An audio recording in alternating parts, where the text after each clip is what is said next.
Ons is in Kolossense 3 en ons is by vers 5 tot 7, wat ons vandag gaan doen.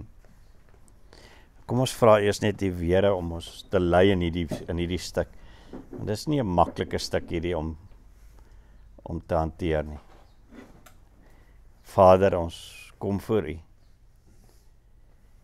En ons besef terdee hoe ons afhanklik is ons van U Gees om U woord wakker in ons te maak, Here. Wil U ons daarin lei vanoggend as ons na U woord luister. Amen. Net so vir 'n oomblikie, kom ons staan net so vir 'n oomblikie terug en ons kyk net so 'n bietjie na die oorhoofse prent wat van Kolossense wat ons tot dusver gedoen het. Sodat wat Paulus nou vir ons gaan voorstel, nie verkeerd opgeneem gaan word nie, want dit kan baie maklik verkeerd opgeneem word.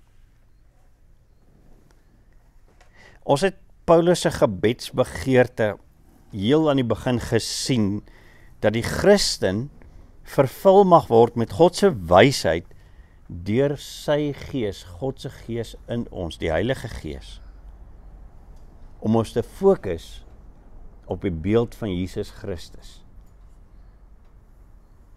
En om hierdie beeld van Jesus in ons in te skerp, het Paulus eers gegaan en hy het vir ons verduidelik, hy het vir ons fondasies gelê, teologiese fondasies, beginsels oor Jesus se persoon. En dit het ons gesien in hoofstuk 1 vers 13 tot by vers 23. Hy het met ons gepraat oor Jesus se uniekheid as die seun van die Vader, die enigste seun van die Vader. Die enigste een van die koninkryk van God. En die voortreffelikheid van Christus, as hy is die eerste in die heelal, maar hy is ook die eerste in al God se skepingswerk, en hy heers oor dit.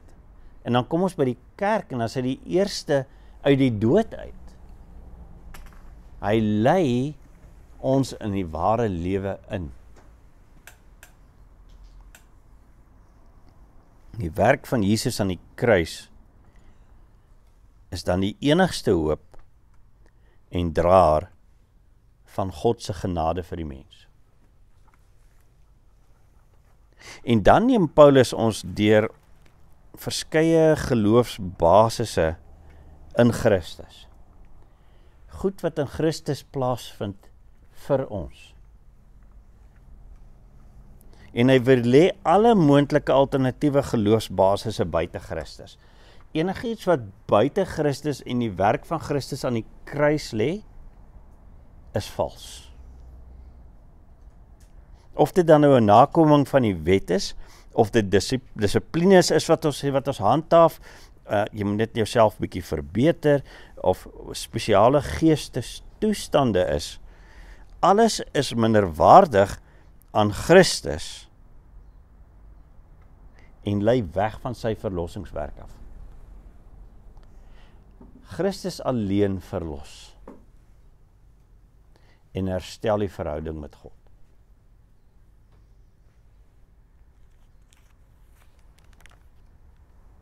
En nou begin Paulus dit prakties maak. Hy begin nou die beginsels van die doop, van afsterf en opwek in Christus gebruik om die effek van Christus in ons deur sy Gees vir ons prakties te maak en vir ons te verduidelik hoe dit in jou en in my lewe uitspeel. Dis waarmee ons nou begin het, in begin van hoofstuk 3. Hoe dit uitspeel in die begeertes van 'n totale nuwe mens.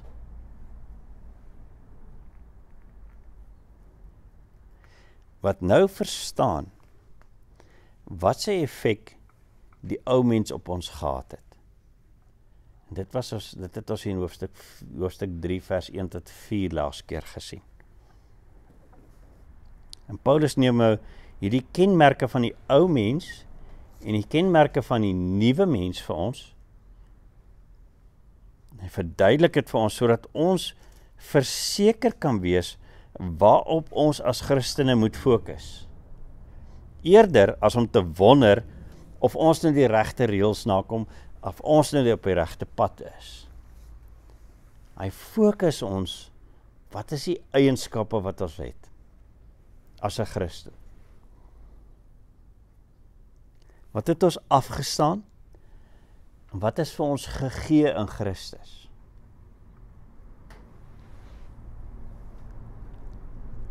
So, ons ou mense kenmerke gaan ons nou sien vir die volgende paar verse van vers 5 tot by vers 12.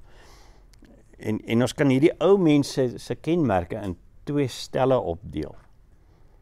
Die eerste stel is vers 5 tot 7, waar ons rebellie, waar Paulus ons rebellie beskryf voor ons bekering.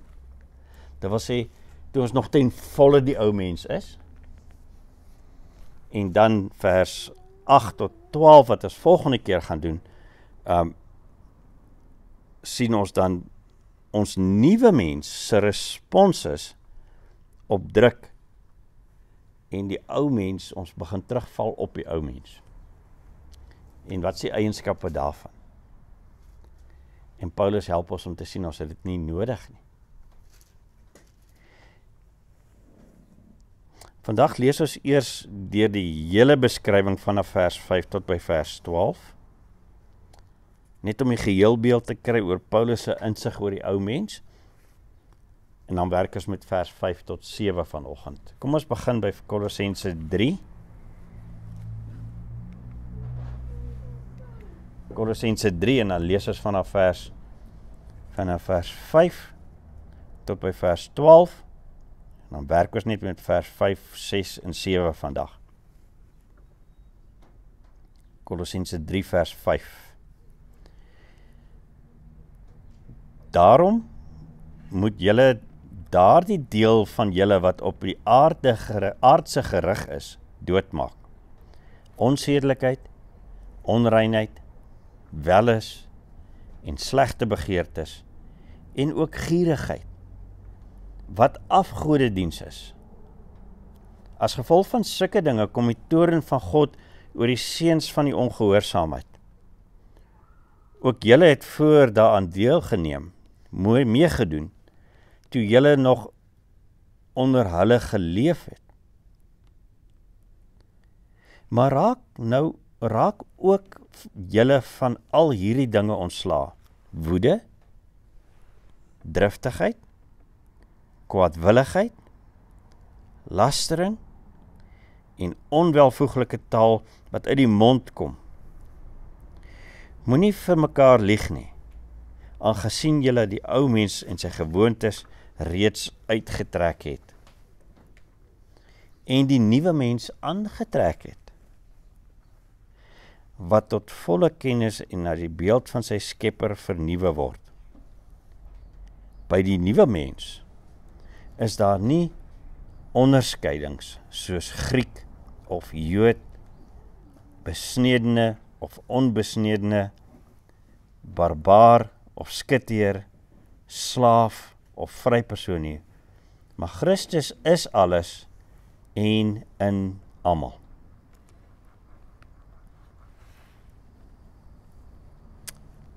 Net tot by vers 11. Kom ons werk vandag eers net met hierdie eerste deel van Paulus se beskrywing van die ou mens, waar hy beskryf ons rebellie voor ons genade ontvang het van Christus. En Paulus begin hierso in vers 5 met daarom. En jy is verseker van die woning van die Heilige Gees in jou. Die waarborg dat jou ou mens afgesterf het. Jou begeertes is nou gerig volgens die van Christus self. Dis hy wat in jou lewe. En daarom, sê Paulus, daarom kan jy die volgende doen. Daar's geen kenmerke of eienskappe wat meer by jou voorkom van die ou mens nie. Want is dood. Onsedelikheid. Onreinheid. Welis. Slegte of rebelse begeertes. Gierigheid. En Paulus vra dus, kom ons maak seker dat ons hiervan afgesterf het. Want dit is nie in Christus nie. Hierdie kenmerke is gewortel in elke mens se oorspronklike rebellie teen God, volgens vers 6. As ons vers 6 weer gaan lees, dan staan daar, as gevolg van sulke dinge, kom die toorn van God oor die seuns van die ongehoorsaamheid. Hierdie frase in vers 6, kinders van ongehoorsaamheid, was 'n baie algemene idioom in die streek. So die mense het geweet wat die insinuasie daarvan is. Hierdie rebellie is jou ingebore. Almal het dit. En hierdie rebellie is iets wat God nie kan oorsien nie. Hy kan nie sê, ag, okay, toe maar. Ek sal 'n blinde oog daartoe draai. Hy kan dit nie toelaat nie. Anderster is jy mos nie sy skepping nie. Hy moet 'n oordeel daaroor vel. Beide nou en in die gevolge, deur die gevolge in jou lewe en in die finale oordeel. Dit is wat gaan gebeur.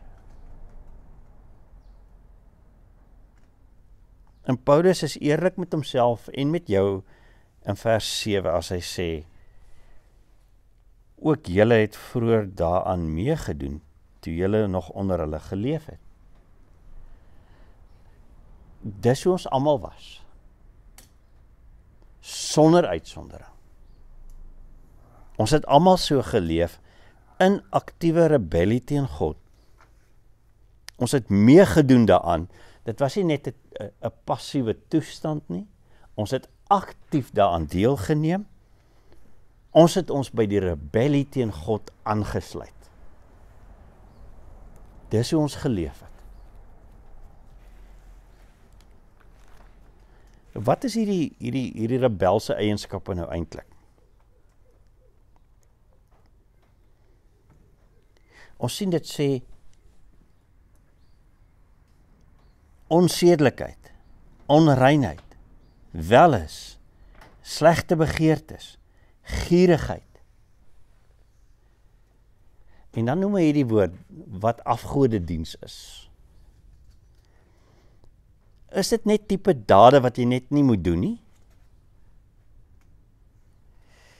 Jy moet net nie seksueel promiskuus wees nie. Of net nie 'n onreine en 'n onheilsame leefstyl hê nie. Jy moet dan net gematigd wees in hierdie lewe. Nie uiting gee aan of op 'n oordrewe manier aan genot oorgee nie. En jou drange of jou slegte begeertes daarom net in toom hou. Daai verlange na jou ou rebellie toe. Daarom net nie op die oppervlak dit najag nie. Nie gierig wees nie. Of 'n oordrewe begeerte tot iets toon, tot familiebande of geld of enige iets wat oordrewe kan wees. Daarom net nie dit doen nie. Ons moet onsself daarom net dissiplineer in hierdie opsig.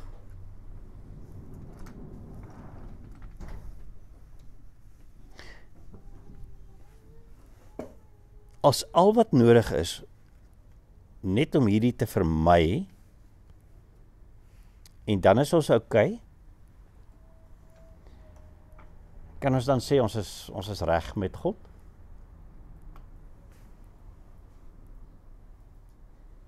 Vir party van ons is dit nog so op die oppervlak. Dan waar jy met die Here staan. Dis hoe mense my ken. En ek gee nie om nie. Hierdie eienskappe is nie vir my snaaks nie. Ek leef so. Vir ander van ons is dit goed onder beheer. Ons het dit onder beheer gekry. Ons lyk daarom nie meer so nie.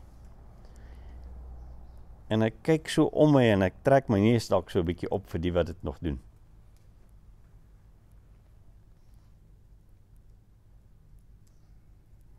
Maar hoe het Jesus die hart aangespreek hieroor? As ons gaan kyk wat hy in die bergrede sê. Matteus 5 vers 27 en 28. Luister mooi. Julle het gehoor dat daar gesê is, jy mag nie egbreuk pleeg nie. Maar ek sê vir julle, elkeen wat na 'n vrou kyk en haar begeer, het reeds in sy hart met haar egbreuk gepleeg. Dit skok ons tot in ons skoene.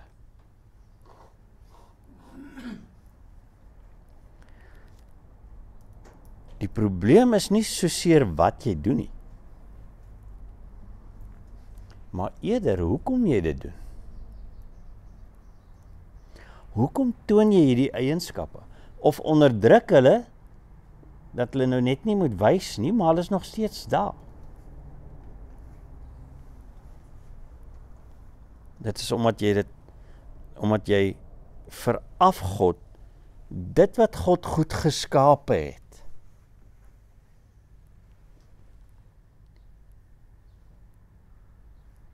En wat jy in die proses teen hom gebruik, teen hom in opstand kom daarmee. Want jy is nie tevrede met sy funksie vir jou nie, sy rol vir jou nie.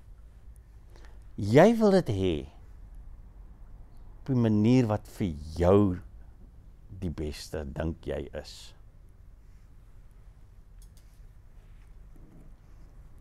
Jy wil sy rol hê. Jy wil self daai goeders kan besluit.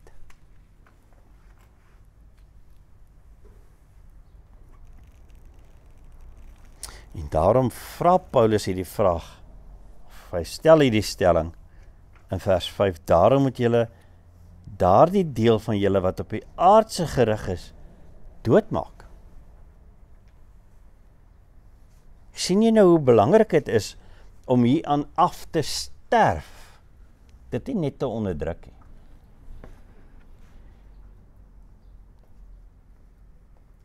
Ek vat jou terug na sy beginsels toe wat hy vir ons geleer het oor Christus.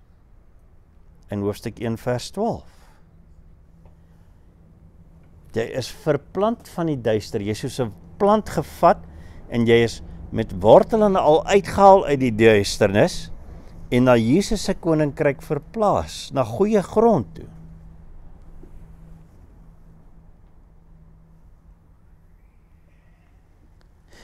Want die mens se boom het wild geword in die tuin van Eden, toe ons teen God gerebelleer het.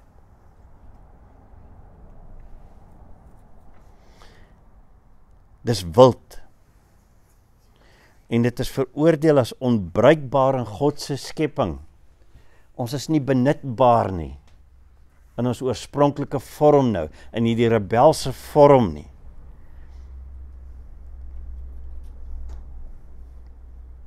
En die enigste manier wat dit verander is, as Jesus se nuwe lewe soos 'n tak in ons ingeënt word. Jy vat hom, jy sny die ander takke af, jy ent Christus in.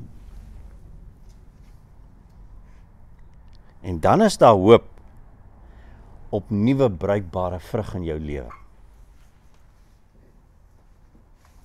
En daai ingeënte tak, Christus, is die enigste hoop.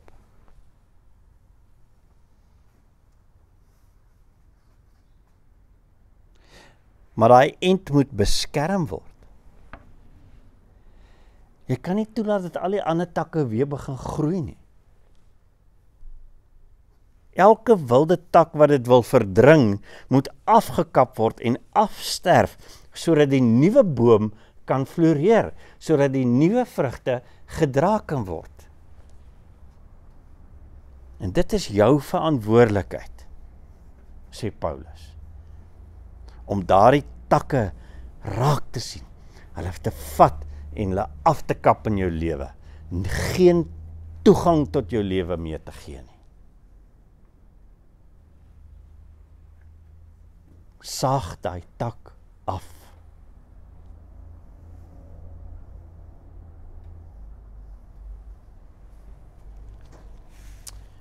Kom ons sluit af en ons vra een of twee vrae.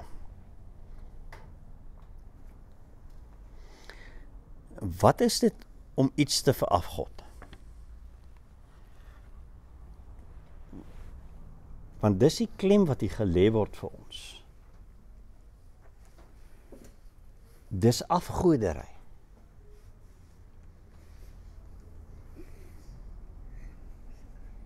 Dink vir 'n oomblik oor wat jou lewe skeef trek. Watse ding in jou lewe is dit wat jou lewe skeef trek, uit balans uittrek?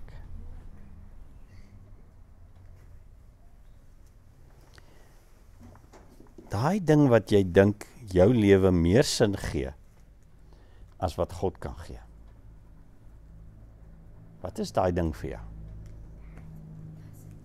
Dink mooi daaroor. Vir van ons is dit wie ek is, en ek is trots op daai ding. Daai ding identifiseer my, dis my identiteit.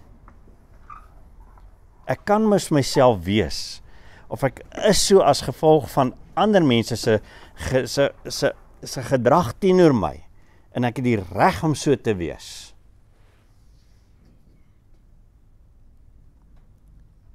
En ek gee uiting aan dit, selfuiting en bevrediging deur vrye teels aan my begeertes te gee. En Paulus noem hulle hierso, hy sê seks, geld, genot, sonder erg aan die gevolge wat dit op my het, of op iemand anders het, of op my omstandighede het. Ek gee net toe, en ek gaan dit aan.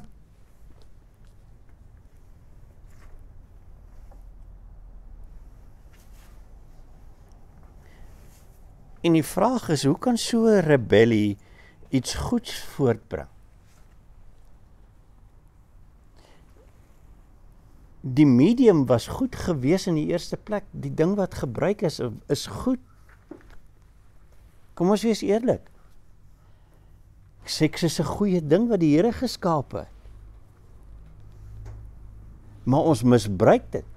Ons vat hom en ons loop met hom in 'n rigting waarvoor dit glad nie gemaak is nie.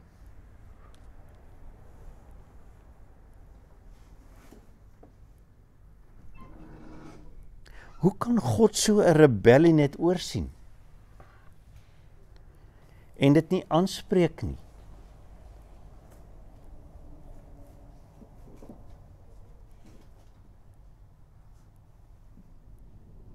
Eers in liefde. Uit sy woord uit. Maar uiteindelik in oordeel nie. Hy gaan dit moet doen. Anders het hy nie lief in die eerste plek nie. Maar God het jou lief. Want hy het jou gemaak. En hy gaan dit aanspreek. Wat gaan jy doen? Stop. Draai na Christus toe. Laat sy gees diep in jou daai oortuiging bring, die rou tot dit wat jy gedoen het met wat hy goed gemaak het. en jy dit so verdraai.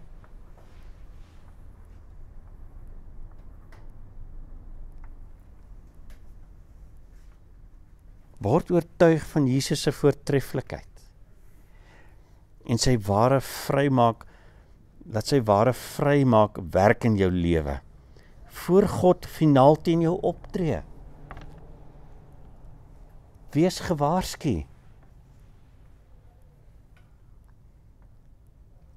Sterf af in Christus en laat sy lewe jou lewe word. Soos ons laas keer gesê, daar is net een sin, een vervulde lewe, en dit is in Christus.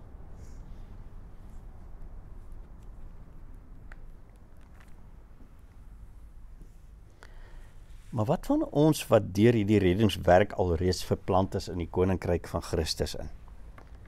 Waar hierdie takke weggesny is en die end van Christus is ingeplaas en is besig om in ons te groei en besig om die vrug na vore te bring wat God se is. Wat van ons? Wat gebeur as ons iets weer begin veraf God?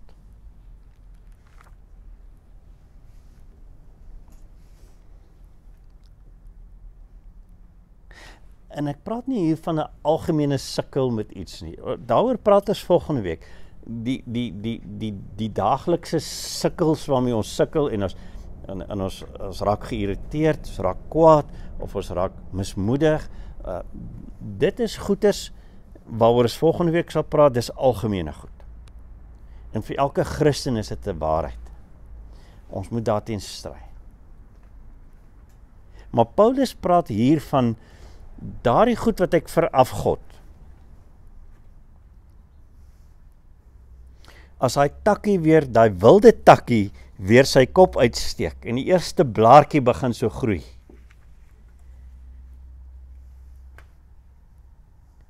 Wanneer iets jou versoek om weg te kyk van Jesus af en jou fokus van sin in die lewe te word,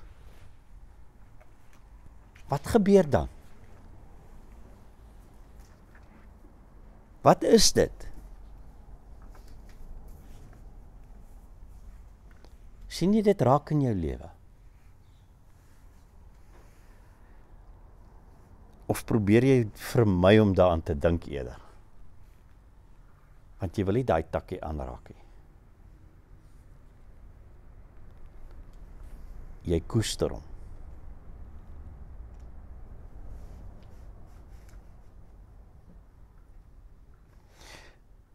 Dit mag iemand se goedkeuring wees.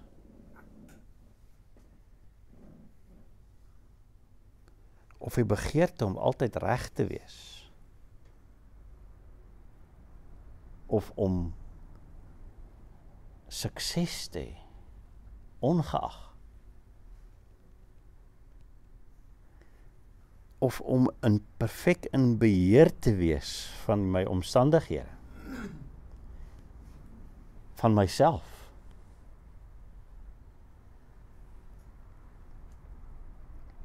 Of om my sin te kry. Selfs al rig dit skade aan.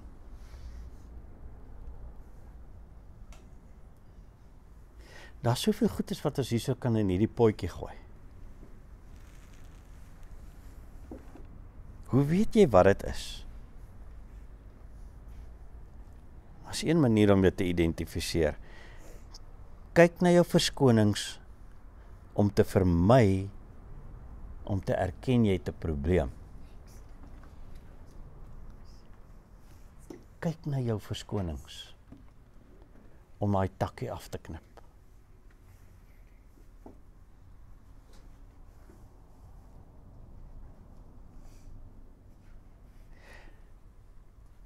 Sny daai wilde tak af. Bely dit voor die Here. Sterf weer saam met Christus daarin.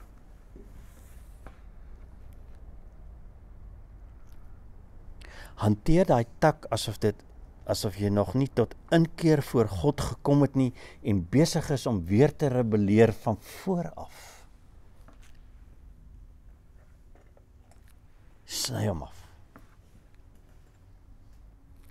Beskerm die lewe van Christus in jou, ten alle koste. Moenie die wilde tak laat oorneem nie. Kom ons bid saam.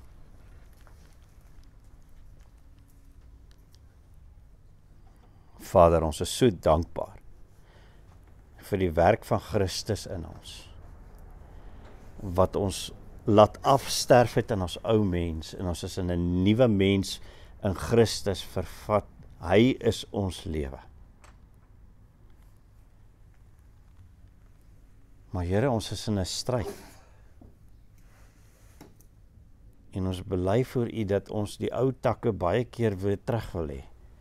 Die ou mens in sy vorms wil terugbring in ons lewens in. So skelmpies, Here. Help ons om dit raak te sien wat ons mee besig is, hoe ernstig dit is, dat ons dit nie moet doen nie. Dat ons dit moet afsny. Dat ons dit moet afsterf weer, Here. Ons vra U genade daarvoor, sodat ons vol in Christus kan lewe.